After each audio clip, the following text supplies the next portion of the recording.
جنت کی سب سے بڑی نعمت ہے جب اللہ سامنے آئے گا، پردہ ہٹائے گا اور کہے گا سلام قولا من رب الرحیم، میرے بندو آج تمہارا رب، میری بندیو آج تمہارا رب تمہیں سلام پیش کرتا ہے۔ وجوہ یومئذ ناظرہ الی ربہا ناظرہ، جب اللہ اپنا پردہ ہٹائے گا، جب جنت والے جنت میں اور سارے جنتی اپنی اپنی جگہ میں، تو فرشتہ اعلان کرے گا اللہ کی ضیافت ہے، جمع ہو جاؤ۔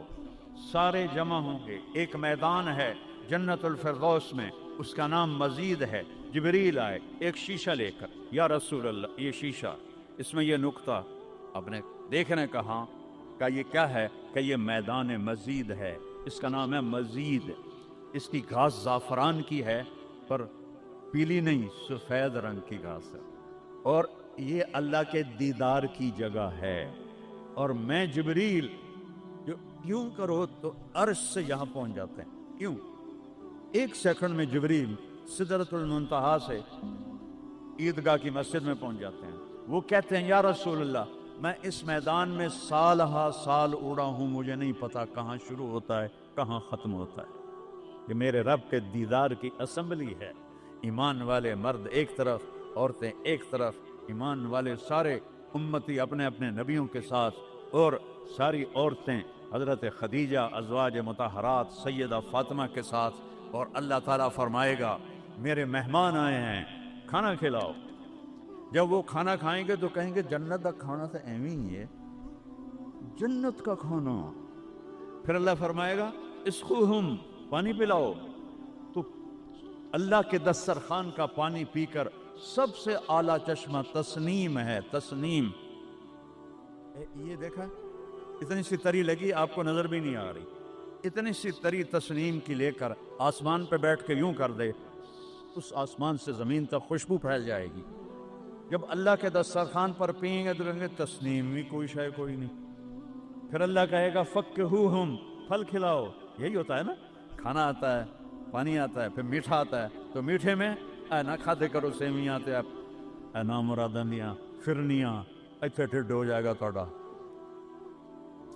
اللہ کو بڑے پیٹ والا بالکل اچھا نہیں لگتا، مولوی ہوئے تو ہی بڑا لگتا۔ تو اللہ کہے گا پھل کھلاؤ، تو جب وہ پھل کھائیں گے تو فاکہۃ مما یتخیرون، جو اللہ کہہ رہا ہے اعلیٰ قسم کے پھل، کہیں گے یہ پھل تو کچھ بھی نہیں ہے، پھل تو یہ ہیں۔ پھر اس کے بعد اللہ تعالیٰ فرمائے گا میرے مہمان آئے ہیں، شاہی دربار ہے، شاہی دربار کے لباس کے آداب ہوتے ہیں، ان کو شاہی لباس پہناؤ۔ تو نہ پامن دی لوڑ ہے نہ لامن دی لوڑ ہے، ایک ایسے چمک اٹھے گی اور سب کے لباس تبدیل ہو جائیں گے۔ اللہ کے دربار کے شایان شان وہ لباس ہوگا، تو کہیں گے جنت دے لباس ٹاٹ دے کپڑے ہی ہیں۔ پھر اللہ کہے گا طیبوہم، اور پھر یہ بھی ایک ہے بڑوں کے دربار میں جانے کا کہ پرفیوم لگا ہونا چاہیے، خوشبو ہونی چاہیے۔ ہمارے نبی کو خوشبو بڑی پسند تھی، تو ایک ہوا چلے گی، اس کا نام میرے نبی نے بتایا مسیرہ۔ وہ ہوا آپ نے فرمایا ہر جنتی مرد عورت کو خوشبو لگائے گی، اور فرمایا تیری بیوی دنیا میں تجھے ایسی طرح خوشبو نہیں لگا سکی جیسی وہ ہوا تجھے خوشبو لگائے گی۔ اب جب یہ سب مکمل ہو جائے گا تو اللہ کہیں گے میرے بندوں نے کھا بھی لیا، پی بھی لیا، پھل بھی کھا لیے، کپڑے بھی پہن لیے، خوشبو بھی لگا لی، کیوں بھائی راضی ہو؟ یا اللہ بڑے راضی ہیں، میرے وعدے پورے ہو گئے؟ کہ یا اللہ سارے پورے ہو گئے؟ کہ نہیں، ان لکم عند اللہ موعد یرید ان ینجزکموہ، اللہ خود فرمائے گا ایک وعدہ ابھی باقی ہے جو پورا نہیں ہوا۔ وہ کہیں گے یا اللہ وہ کون سا ہے؟ الم تبید وجوہنا وتزحزحنا عن النار وتدخلنا الجنات، یا اللہ وعدے تو پورے ہو گئے، تو نے دوزخ سے بچا لیا، تو نے جنت میں پہنچا دیا، اور تو نے اپنی رضا نصیب فرما دی، باقی کیا رہ گیا ہے؟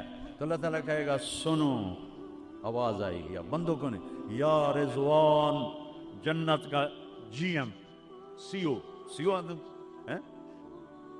مولی احتشام صاحب سی او فاؤنڈیشن، تو جنت کا سی او، جنت کا جی ایم، اللہ کہے گا یا رضوان، اس کا نام ہے ارفع الحجب بینی و بین عبادی و زواری، میرے اور میرے بندوں کے درمیان پردہ ہٹا دے۔